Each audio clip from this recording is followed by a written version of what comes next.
And putting them in 90-day goals makes it more attainable, more focused. It's not something pie in the sky.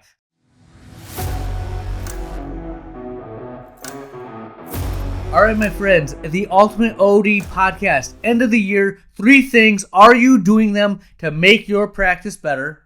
Closing thought of the episode. This is the Ultimate OD podcast. Here we go.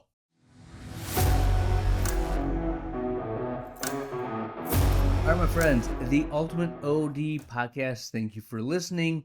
Thank you for this past year. Goodness, I think we're on like 4 years of the podcast. I cannot believe I've had a podcast every week. I just love to talk, apparently. I'm sure there's been some redundancy in there, but for all you new listeners, just stay tuned. Stay on the ride, see the journey, because if you can see it done, you can do it yourself. That's what I've been telling myself this past 4 years, and I've had the most growth I've had, I think, in this last 4 years over the whole 4-year periods that we've had being in business. Ready to hit the next level. 2025 is going to be the best yet. So if you want to grow your practice, if you want to start a practice, this is the podcast for you. Like-minded people help each other out. Iron sharpens iron. That's what we do here. So today I want to talk about 3 things that you need to be aware of as the year comes to a close. Okay?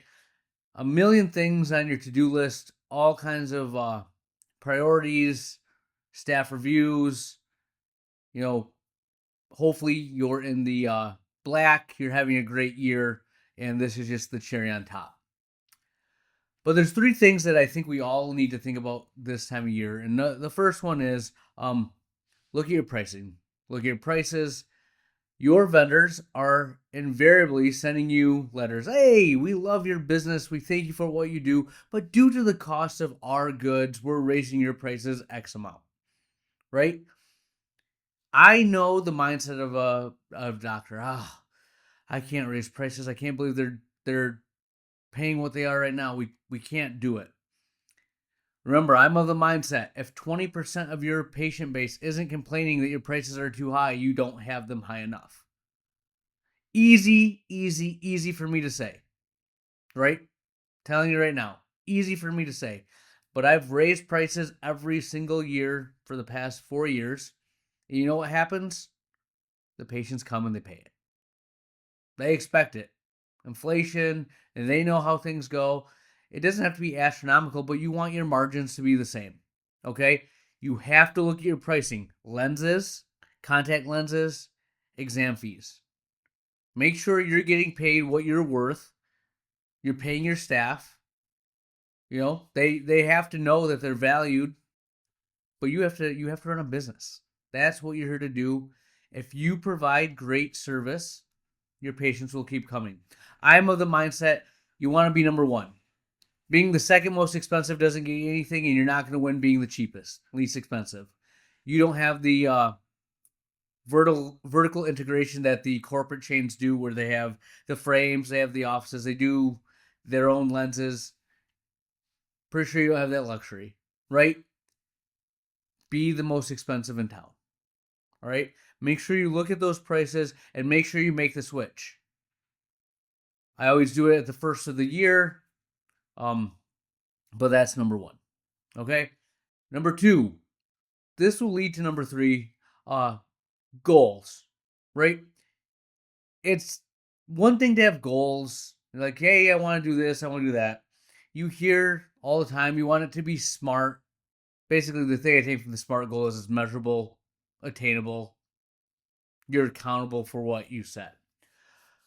As I've tried to implement EOS, the entrepreneurial operating system, traction, I love it. The whole first part is just thinking about your business, your core focus, your niche, what your 3-year target is, what sets you apart, your 10-year goal. When you're setting goals, I'm going to come from a couple of different angles. Number 1, though, have that big, hairy, audacious goal, the BHAG, right? Have that 10-year target. And I've said, just throwing it out there, and I got this from Think and Grow Rich from Napoleon Hill. And I don't know why, but it just came to my head. I was mowing one day. What did I want to do? And 10 million in 10 years. It has a ring to it. That's what I want to do. As I sat down and looked at what I actually plan on accomplishing, it's a little different for what I think is realistic, what I'm actually going to shoot for. Still big, right? Bigger than what I'm doing right now. But I don't know if 10 million is going to be a 10-year goal. That might be a 15 to 20-year goal. But, and honestly, 15. I think it's more realistically a 15. If I hit my 10-year goal, 10 million is in there. But have that big goal, right? I can't give it to you. It doesn't have to be revenue based. It could be I want to work 3 days a week. I want to work XYZ. I want to start a dry eye clinic. I don't know. Have that 10-year goal. I often think revenue based. I don't know why. It's just where my head goes. I have a little bit of lifestyle things that I've tried to implement. Like I don't want to work X amount of days, but I like to work, right? I have found though that being off Thursday at 1 and not working Fridays, I am working on the business more. I'm getting more accomplished because I have the time. So there's something said about making time to work on the business. That being said, that leads me, now that I've been able to work on the business, when you're setting your goals, something I've heard recently is making sure that they are also in chunks. You have your 10-year goal, the big one, then you go down to 3 years, then you go to your 1 year, and then 90-day goals. That's how EOS kind of works. And putting them in 90-day goals makes it more attainable, more focused. It's not something pie in the sky. The pie in the sky gets you, if you work backwards, to what your 90-day goal should be. If you're doing this, you're working towards that 10-year mark.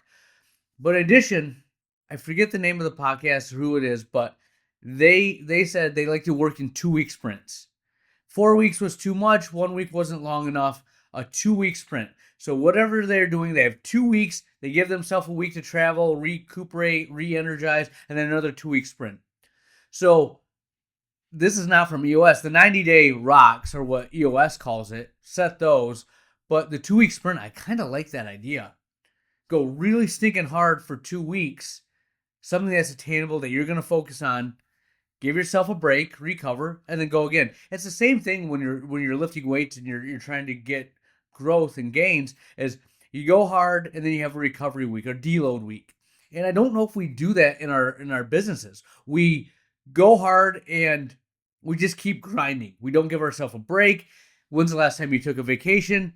I recently have had like a full week off from clinic. It was amazing. Every time I get that, I come back with more energy, rejuvenated, I'm ready to go, and I don't know why I don't plan it more often, right? So 2-week sprints, go really hard, and then give yourself 2 weeks. That's something I think that if you, whatever your goals may be, think with that mindset, it's doable, right? You could grind for 90 days. I know you can. If you're starting a practice, if you've done this, you've been through optometry school, you can grind for a quarter. You do it. It's just our mindset, right? But if you go really hard for 2 weeks and you have a week to like take it a little easier, imagine what you can accomplish, right? Have that mindset. Shape what you're doing and try to be that much more productive. See what happens. You can always adjust, but give it 2 weeks. See what happens. Last thing I'm going to talk about, once you set the goals, invariably we're going to buy new equipment. We're going to have a new, like we want to set the dry eye center up, whatever it is that your specific goal is. You have to be prepared to implement the goal. Implement the new piece of equipment that you're buying. End of the year, we want to spend all this money. We spend $60K to save $3,000 in taxes. It's stupid, right? But if you buy something that you think has value, that's going to make your practice better, that you're going to use, make sure you have a plan to implement it. You might want to have that plan to implement it before you buy it. But the great Marty Carroll, Cheyenne Vision Clinic, shout out to Marty. Love the man. Smartest man I've ever been around, the OG of optometry, in my opinion. He would say to me when I was a extern, Whenever you're going to do something, you have to see it through. You have to implement it. And he had younger docs working for him. And he would say, watch, they're going to do this, but they're not ready to implement it. And we'd sit and we'd watch, and they'd kind of fall on their face, and he'd come in and clean up their mess, right? I'm sure they've gotten better since then, but he knew to make a change, to have things go forward, to make progress, you have to be prepared to fight through that sticking point where your staff says, we've always done it this way. We don't want to do it a different way. Implement the change. I was talking to Luminous. I have OptiLight. I was talking to them last week. It was a really fun call. Spent an hour and just all their sales reps kind of just pick my brain and ask questions. I just told them my perspective on things. But I said that's one of the things I think, whether you're doing OptiLight or anything that you can think of, Avalux lenses, myopia management, we have this great idea of doing it, but we don't think through to the implementation. How are we going to get the staff up to speed? How are we going to educate patients? When they start doing the protocol, what's your method? When they're done with the protocol, what's your maintenance look like? Can they pay in chunks? Do they have to pay all up front? What if it doesn't work? What do you do? Think through these things. Again, when you have time, not the weekends, you need time to recoup, not the weekends, but when you have time during your week to sit there and think about what you're going to do, it's amazing the things you can work through and you accomplish. I'm going to have more stinking growth in the business because I'm not seeing patients. I'm not doing anything except thinking about the business. And honestly, I'm like, what am I going to do? I literally, right now it's traction is my main focus.